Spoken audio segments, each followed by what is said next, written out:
Oke, sekarang dari cerita tersebut beliau akan melakukan asesmen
Iya dong, bukan begitu artinya.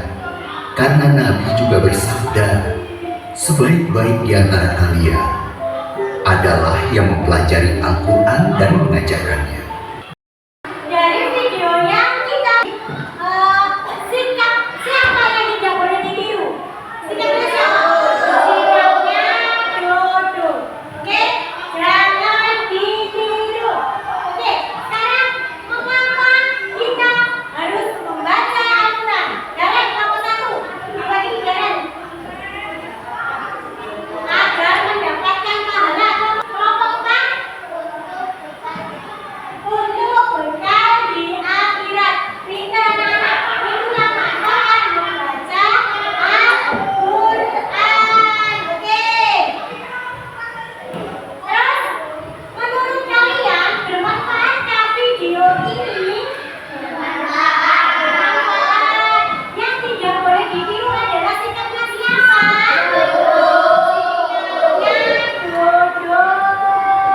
Oke, dalam membaca Al-Quran kita harus memperhatikan tajwid dan makhrij dulu.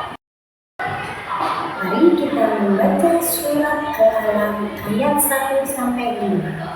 Sebelum kita membaca bersama, sekarang Ibu mau tanya, apakah anak sudah tahu atau sudah pernah membaca surat Al-Alam ayat 1 sampai 5? Pastinya sudah pernah kan?